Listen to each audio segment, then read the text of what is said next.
YouTube broadcast yourself unless you're black.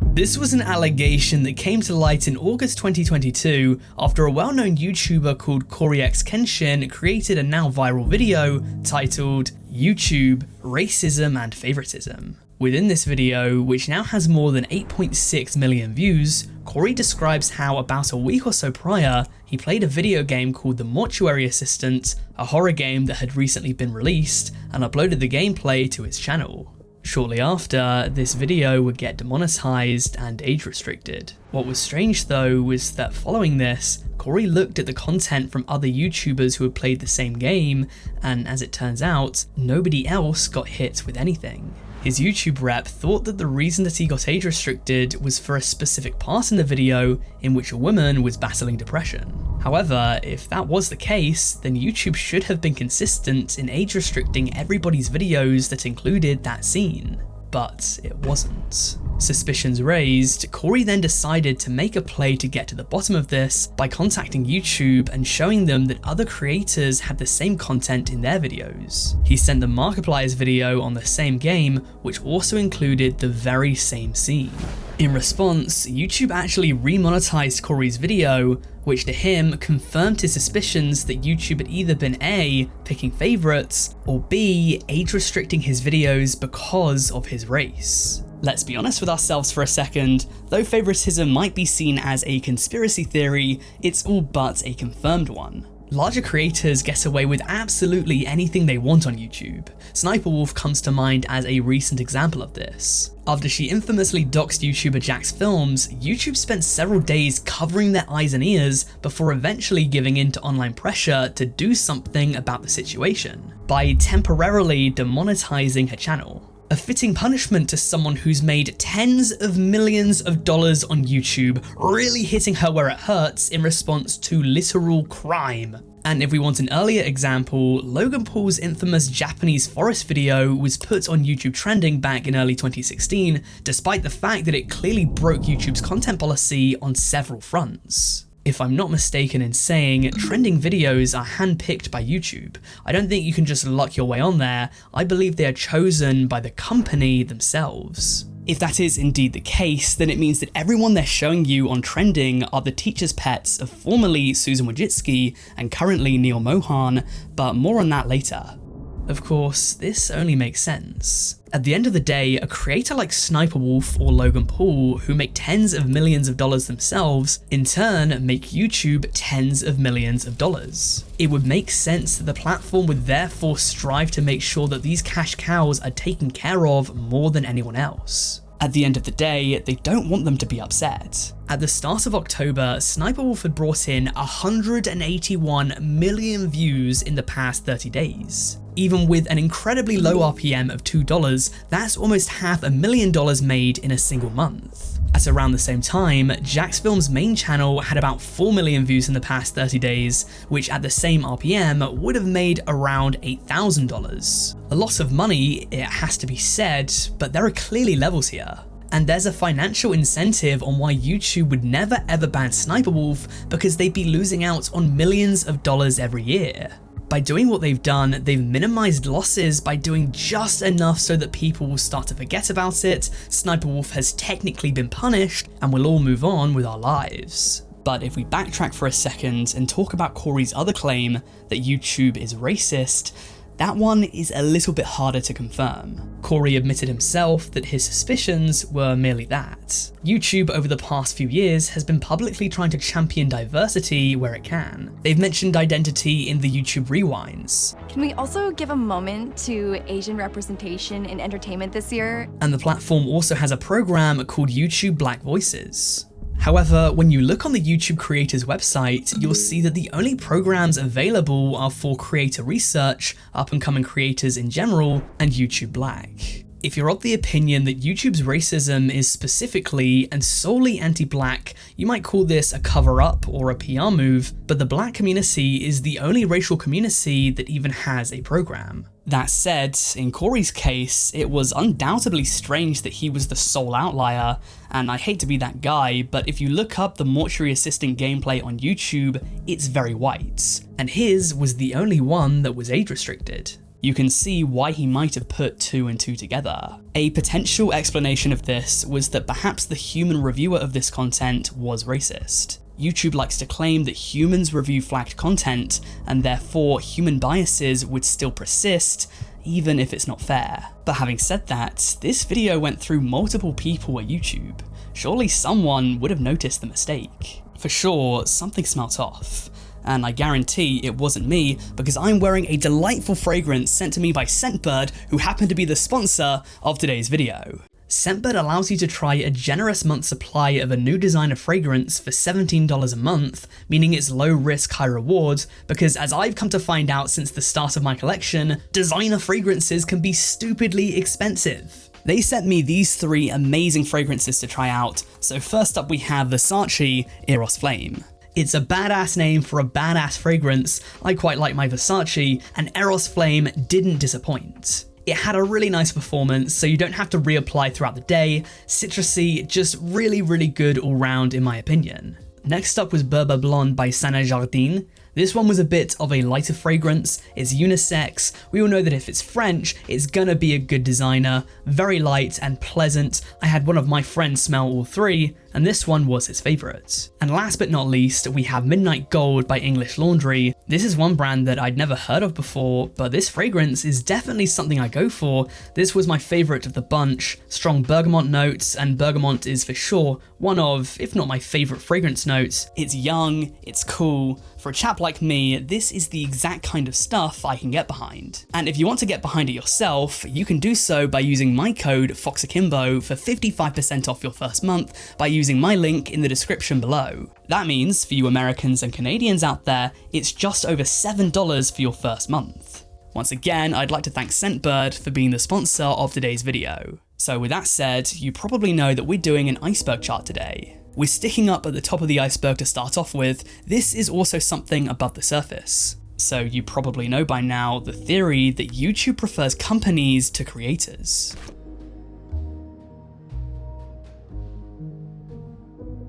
If you've somehow never heard of this theory before, welcome to your first video on the internet, but essentially some people believe that the YouTube powers that be prefer companies to the creators who grew the platform in the first place. If you go to a fresh tab on incognito mode and resist your conditioning to search up the hub and go to this video sharing service instead, you'll see that on the homepage there are probably a lot of videos that have come from businesses. Whether that be news companies, sports brands, late night talk show drivel, and whatever else. In my experience, probably a little less than half the videos I was greeted with were from individual creators. Now, of course, videos from big media companies are just more likely going to perform well compared to videos made by creators in their own bedrooms. There's no denying that. A lot of them contain famous faces like prominent actors, singers, sports stars, hosts. The content has already been shot and edited, so these companies can upload very prolifically, and these companies have more money, so they can pay trained people to make titles and thumbnails. With the popularity of YouTube, it was only an inevitability. However, things really started getting bad a few years ago. An example of this was the YouTube Rewinds. While the rewinds from the early to mid 2010s were much more focused on YouTubers, come the end of the decade and these videos opened up with Stephen Colbert and Will Smith. And while it might sound a bit silly, it's easy to forget how important these rewinds were to many creators. It was the one time a year that they could really celebrate being a YouTuber.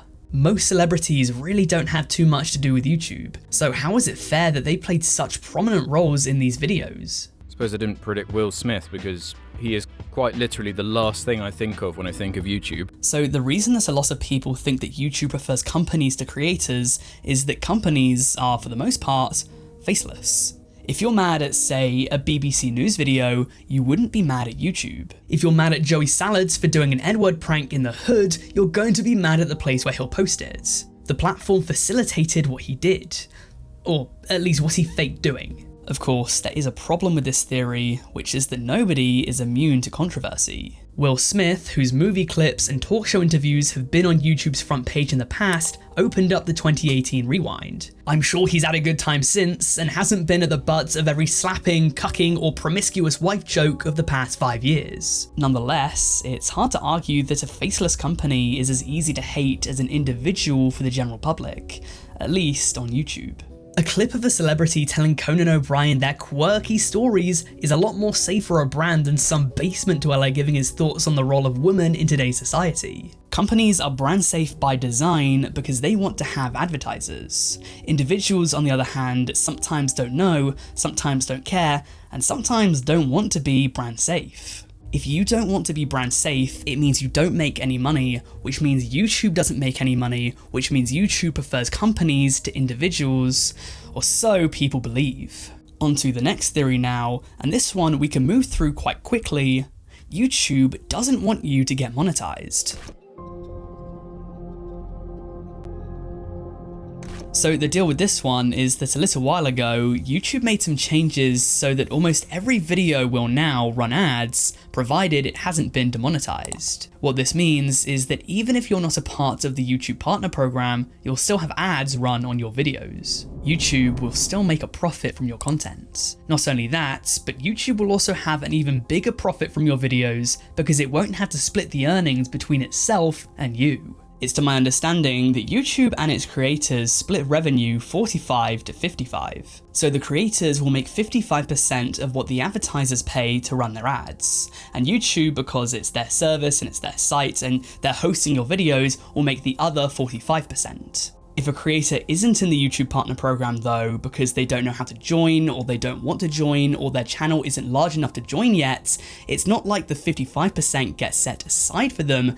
YouTube will earn 100% of the revenue generated by ads on their videos. A commenter named Lindy Lou Who pointed me in the direction of a creator named Zachary Smiggle, who came out with his own example of this. A few months ago, he made a video titled, "I promise this video belongs here." 12 days later, he made a video titled, "I promise I can prove it," where he reveals that the video that he had made 12 days prior had gained 2 million views. Let's say for argument's sake that he had an RPM of $2, so he made $2 for every 1,000 views. In theory, that video should have made him about $4,000. In actuality, as of the time that he made the follow-up, it had made him $0. Well, what if I told you for 2 million views, that video made $0? It's true. The reason for this wasn't demonetization, it wasn't the fact that he chose not to monetize his videos. The real reason was that Zachary's channel wasn't large enough to monetize yet. Once you reach 500 subscribers, 3,000 hours of watch time, and have uploaded at least 3 videos in the last 90 days, you are eligible, and then after your account has been manually looked at, you get monetized. But this often takes a few weeks. In the meantime, if you make a viral video, you earn diddly squat. In Smiggle's case, if we're talking averages, then he should have made roughly $4,000 in 12 days, and YouTube maybe like $3,500. Instead, YouTube probably made about $7,500 off one video. Let alone the thousands upon thousands of channels that create videos that generate 10,000 views, 100,000 views, or 1,000,000 views, which should in turn see them generate $20, $200, $2,000, but instead makes them see $0 because it's all funneled through to YouTube and there is nothing that we can do about it. Moving on, up next, let's talk about the fact that many people believe that YouTube drama is fake.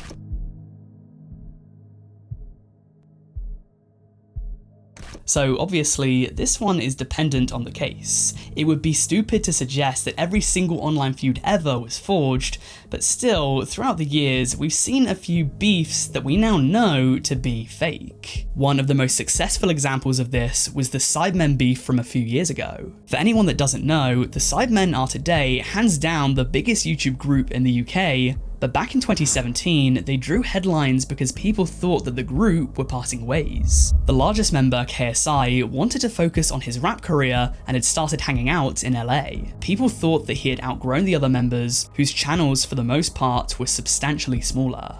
On the 6th of August, KSI made a video titled "I'm Leaving the Sidemen," in which he said that the main reason that he left was Ethan, known on the internet as Bazinga.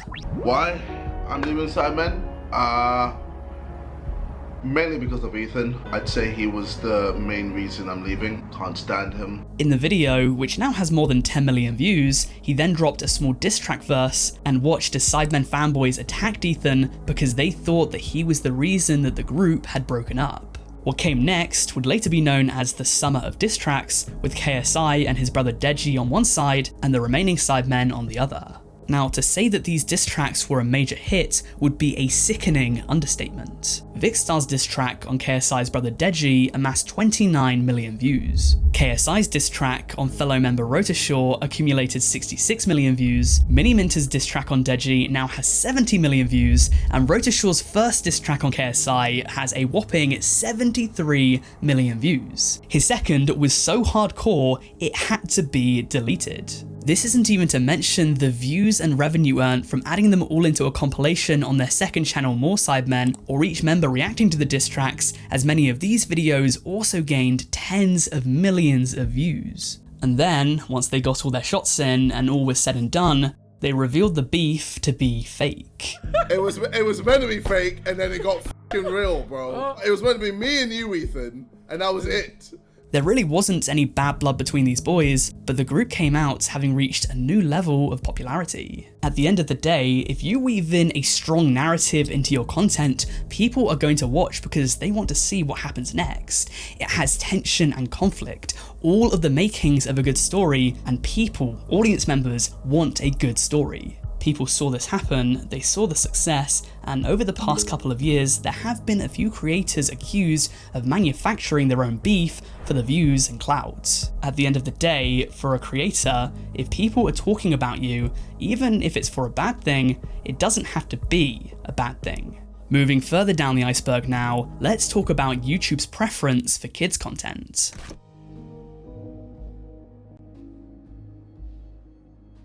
I'll try not to spend too long on this one because it's in the same vein as YouTube's preference for companies, which we discussed earlier. It follows along the same lines because content marketed towards children is, in theory, not controversial, even if YouTube Kids and Elsagate content says otherwise. Over the past few years, we've seen YouTube become more and more child-friendly, introducing policies that many people believe discourage content that pushes the boundaries. You might have noticed that content these days seems a little bit more one note than it did a decade ago, and that's because content that used to thrive on YouTube now wouldn't be able to survive.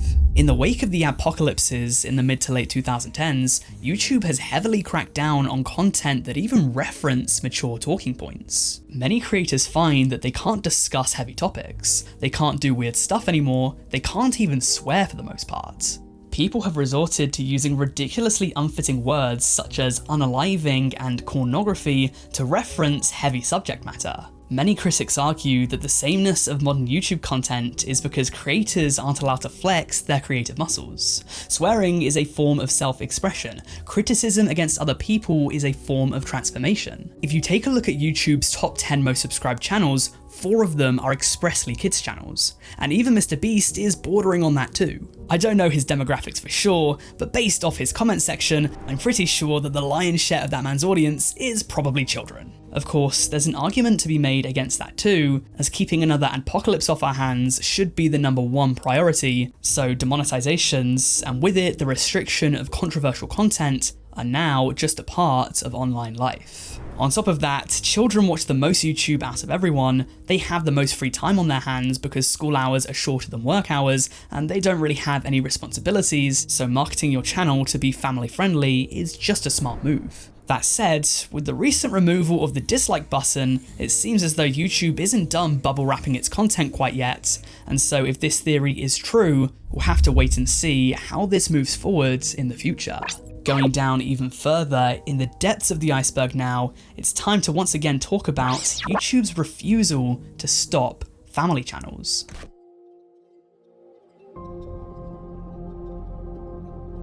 So I've spoken about this type of content on YouTube before on the channel in my video titled The Tragic Reality of Family Channels, which I know a good few of you guys watched. But just in case you didn't, and somehow don't know about the controversies surrounding family channels, firstly, hello, welcome to your first video on the internet, but secondly, as the name suggests, this sort of content centers around families, right? So of course you have mum and dad and then the children. Now, you know as well as I that almost all families are a little bit dysfunctional. Even if the parents have a happy marriage and the children are brought up well-mannered and well-educated, families are chaotic. Children are a handful, parents don't always have all of the answers. It's just a fact of life. Family channels, though, try to pretend that this doesn't exist to the extent that it does. I've said it before, but they kind of remind me of a way less funny version of zany 80s sitcoms, where if there is any sort of tension or conflict, it's in the form of wacky misadventures and hilarious monkey shines.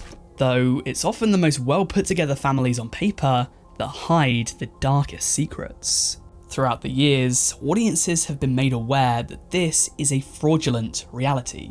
We've seen the parents in extramarital affairs, we've seen the children abused in front of our eyes, we've seen unnamed messages posted to the internet claiming that family channels have ruined the lives of now grown children, and we've seen YouTube do nothing about it. The problem is that these children don't get an opt-in because it's the parents who run the channels. To these kids, this is now just a part of everyday life, so as they grow, they'll never realise that they ever had a choice. As I discussed in the Family Channels video, only recently have laws and regulations been put in place to protect these children, and only in specific parts of the world.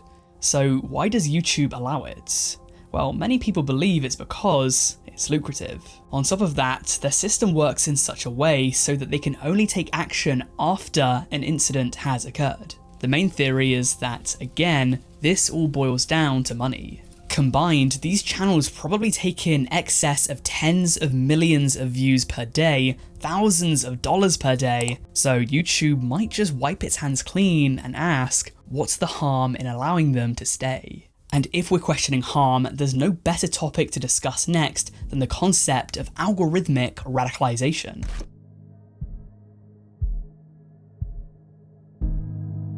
Believe it or not, this is another topic that I've discussed before on YouTube, though not for a while, and unlike the Family Channels entry, I haven't made a specific video on it. At least, not yet. This topic was also the basis for my last essay at university, so by now, I hope I know it well. If the name doesn't tip you off, the concept of algorithmic radicalisation goes that if you were to look up some political content on the internet, or in this case YouTube, the algorithm will slowly but surely introduce you to increasingly extreme videos. So for example, if you watch a few videos from people who are moderately on the left of the political aisle, within some time your suggested content will get increasingly more extreme to the left, and vice versa on the right. Throughout the past few years, there have been a number of studies done on several social media sites, including Facebook, Twitter, TikTok, and YouTube, and many point to the fact that especially for political content, these algorithms do ramp things up. Now, if this theory is true, and there is undeniable evidence that people have been brought down extremist pipelines because of algorithms, then one might say that YouTube has a lot to answer for. You could argue that the algorithm is pulling people into extremist communities in which they otherwise wouldn't have gone to. YouTube is an incredibly powerful tool in today's society. Almost everyone uses it, especially the younger and more impressionable generations. Does YouTube have the power to possibly swing the results of an election or a referendum? I would say yes.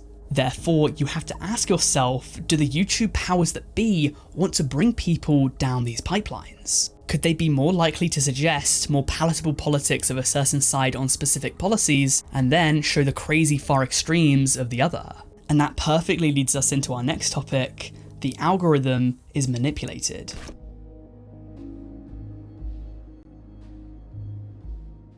I think it's fair to say that there are some videos out there that seem to be in everybody's algorithm all the time. That one by JCS, You're Not a Doctor, that was everywhere. I saw another YouTuber's home screen quite recently that had this Simpsons clip on there. It doesn't even have too many views, but I thought I was the only one who saw this everywhere. And don't even get me started on Eddie Burback. I've never watched a single one of his videos, but I get that mustache recommended to me on the daily. And I'm sure you guys have the same thing. Creators that you've never watched being constantly recommended to you. The underlying theme here is that YouTube might want to artificially push certain creators or channels because they constantly pop up, despite the fact that you never click on them. This takes my first story in YouTube favoritism to a whole new level, because the theory here is that the algorithm has been manipulated in order to synthetically promote YouTube's favorites. Not to name any names here, but we've all seen creators with absolute trash content make it big. And on the flip side, we've all seen creators with refreshing, innovative, high quality content that struggle to get 10k views. YouTube isn't a meritocracy, and sometimes the shit rises to the top.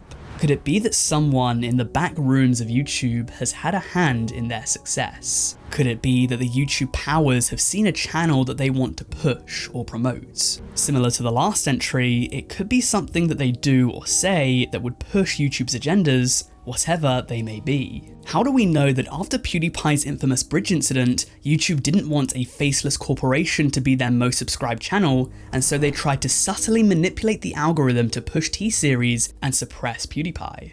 And now that people are potentially catching on to their plots, they want to push a human creator in MrBeast, who is much more palatable for both advertisers and audiences alike, because he's technically an independent creator, despite the fact that he has a massive company with hundreds of employees behind him, but he's also massively philanthropic and isn't usually caught up in any sorts of justifiable controversial drama. Is it completely and utterly out of the realms of possibility that this entire time YouTube has been pulling the wool over our eyes and they've been pushing who they want and not us? And if we're talking about restricting creators, then there is no better topic to discuss in the darkest depths of this iceberg than the infamous EDP cover-up.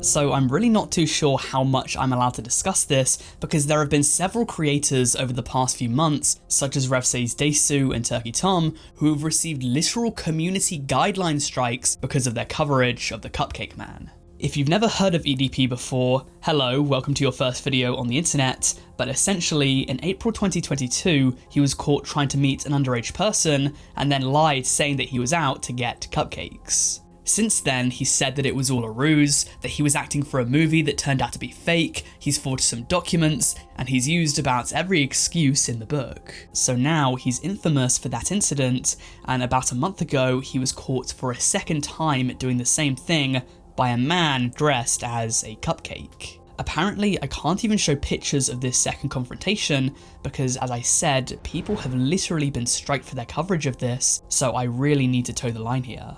YouTube, we have a major issue going on the platform right now. Gideon and multiple other YouTubers, at least 5 other YouTubers, are receiving community strikes for covering the story, for literally covering the story that EDP 445 has been caught again. How is this possible? Of course, many people have asked, why is YouTube doing this? Why are they so adamant on defending this guy? Going so far as to strike the people who have merely been discussing what he's done, claiming that this is some sort of bullying or harassment. That's right, the people who have been sharing these pictures around are clearly bullying this poor man who obviously only wanted to go and get some cupcakes. Is this another example of YouTube's algorithm choosing content to suppress? Well, maybe.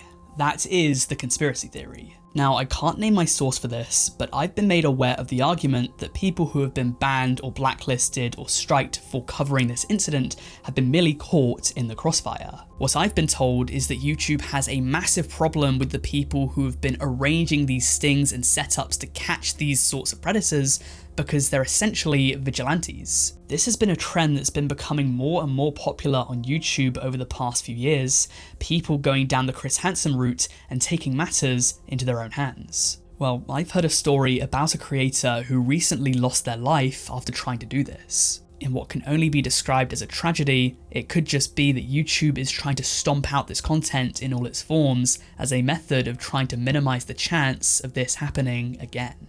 Therefore, the original video of the Cupcake sequel and all the re-uploads of it and anyone who uses it will receive a harshly enforced strike. But let me leave you with one last thought. This confrontation that I referenced happened at the start of October 2022. The Cupcake sequel happened in September. Therefore, YouTube wouldn't have known that it would happen. Could they have seen it coming?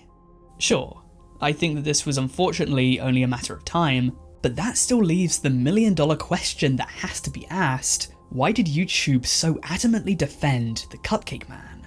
The answer to that, I'll leave up to you, because that's just a theory, a YouTube theory.